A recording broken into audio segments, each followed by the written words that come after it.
Before we get into week 10, make sure you guys drop a like and comment. That really helped the last video. And the more we do that, the more the series is going to pick up. So week 10 was interesting. We're going to run this a little bit differently. I am just going to let the max out run early, and then I'm going to talk about it after.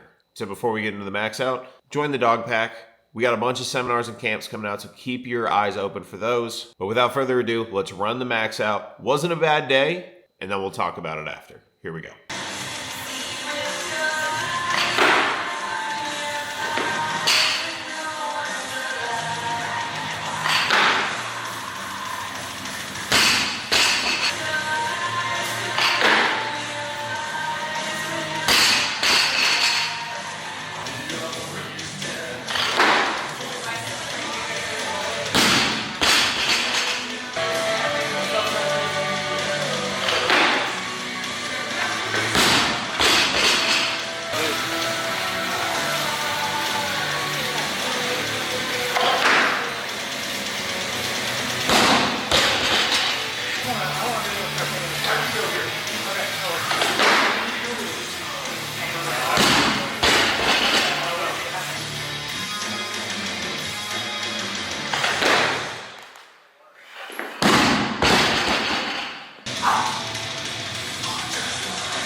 So we called it after that 185. You can see after I cleaned that 185, I looked over and I kind of said, I was like, that hurt my knee. It's Sunday today, the knee's fine.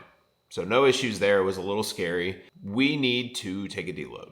And I've been very stubborn with myself. In my brain, I only have a fixed amount of weeks while I'm doing this, and I want to maximize the time that I have, but my stubbornness in trying to make myself do that has probably hindered me more than anything. So it's been about 3 weeks now where I've been feeling pretty flat and just pretty tired and out of it.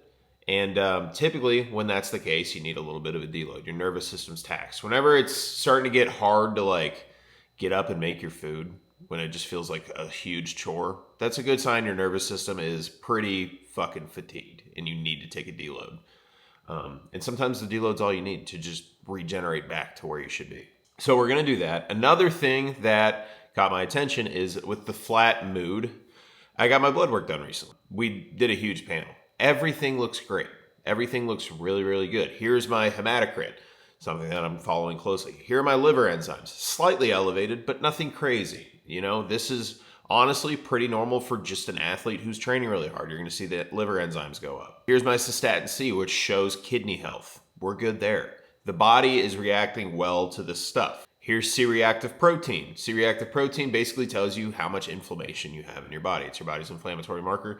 This is in perfect range. So I was like, if all this stuff is looking really good, why have I felt kind of flat? Took a look at estrogen. Estrogen's very low. Is it in range? Yes. But is that too low for an athlete that is trying to build strength quickly? Yes. That's entirely too low. The blood test I took before, estrogen was in a great place. So what that tells me is that the things that I'm taking have had a little bit more time to saturate into my blood. The thing about this stuff is people respond to it very, very differently. That's why it's so important that you get your blood work along the way. Because my estrogen is not crashed. It's not terrible, but it's low. And if I wasn't doing my blood work through this, I would have not known what was going on. My estrogen would eventually have crashed and we would have been in shambles. Because you can't do shit when your estrogen is crashed. Your body reacts to compounds extremely uniquely. Because what I'm currently taking, someone else's estrogen could be 100. Because people just respond to compounds differently. That's why this stuff is very complicated. You have to do a lot of research and you have to make sure you're getting your blood work done so you know how you're responding to this. I cannot stress that enough. If you're doing this, you need to stay on top of what's happening inside your body. We're going to take a week, make a little adjustment. We're going to take a deload week, and we're going to be right back at it, good to go. Overall, guys, I am feeling good. I just feel a little bit tired.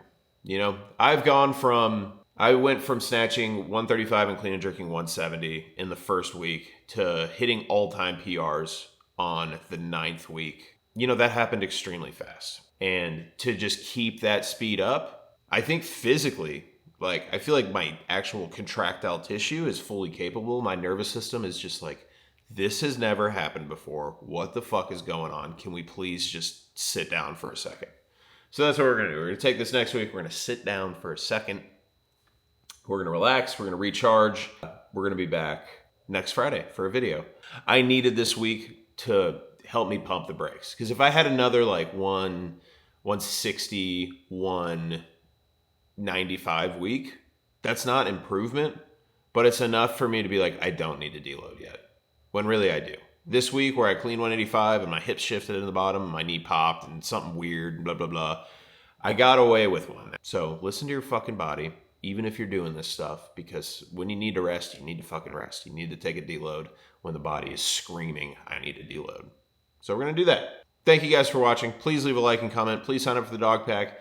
Sign up for a seminar and a camp. They'll be posted in the next video. I'm excited to see you guys there. I love doing these. I love traveling and meeting people. We might do some international ones. We'll see. And if you want to book a seminar, please message me on Instagram. That's it. Thank you guys for watching. I'll see you next time.